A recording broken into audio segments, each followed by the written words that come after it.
Hello again, Susanna here, your angel intuitive, spiritual guidance counselor, and intimacy intuitive. So today is a fun one. Yay!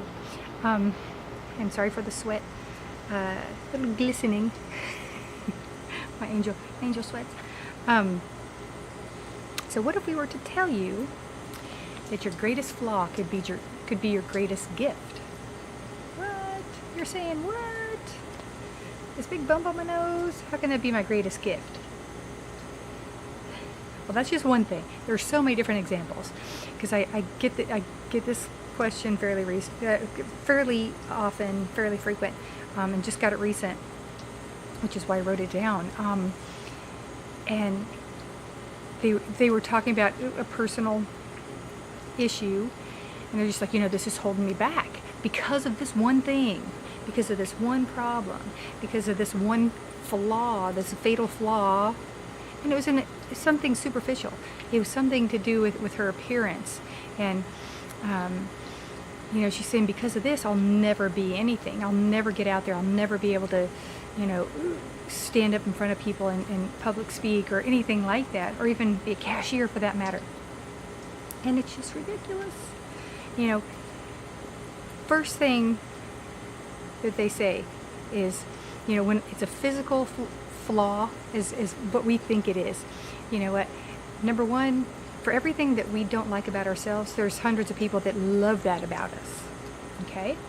Our weird little quirks, our weird little nose bump, our, little turn up nose, our weird tooth, the weird small lips, big lips, ears, whatever.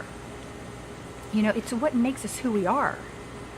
And when you understand that what you consider a flaw is actually a gift, because it makes you unique, it makes you different, it makes you stand out. If it's something that someone stares at, hey, you're being noticed, right? Especially if you want to get up in front of people. Being different. Again, if we all looked alike, how boring would that be? That would be no fun. And it would be just monotonous, right? And there'd be no uniqueness and no creativity and no difference.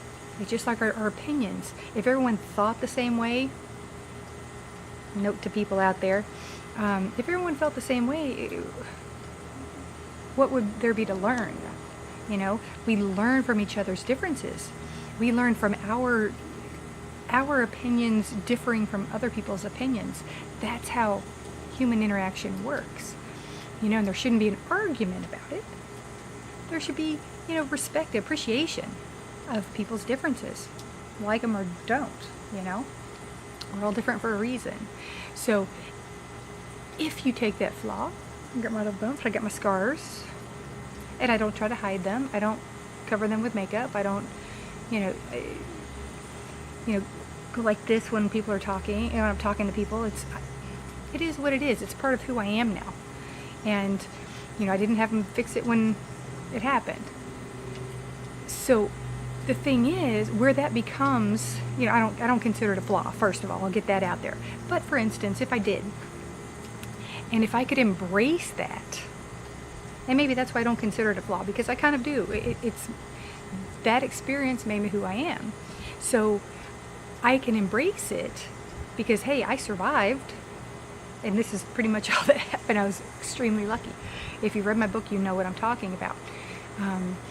So where it becomes a great gift is that I can use this to my advantage and for building my confidence level.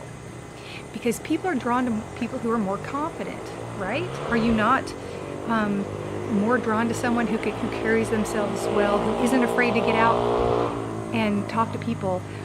I used to be extremely painfully shy, and I would never approach anyone. But if someone approached me, I loved it. It was easy. Then I could just open up, but I couldn't make the first move. So, I've learned to get past that because of this, partially, because, I learned that everybody is different. But I have always been more drawn to people who could just get out there. I have so much admiration and respect for that. It is a great gift. And they're chiming in. just throwing that out there. A lot of people. So you see, for example, again, celebrities make it an easy example. They all seem so confident and out there, and they can talk to anybody, and they can talk to the reporters and the photographers and all their fans. But they're some of the shyest people out there, and they're some of the most reclusive people out there. You know, they're on when they're on, but then when they go home, it's like, you know, leave me alone. Put my little hoodie on, my little PJs, curl up on the couch, and, you know, watch Netflix or read a book or whatever. And I'm kind of the same way. I'm fine when I'm around people and I can be by myself. I've learned that that's what this life and this human experience is about. It's about being who you are, being how you are, looking how you look, you know? And if it makes you feel better to cover something up, cover it up.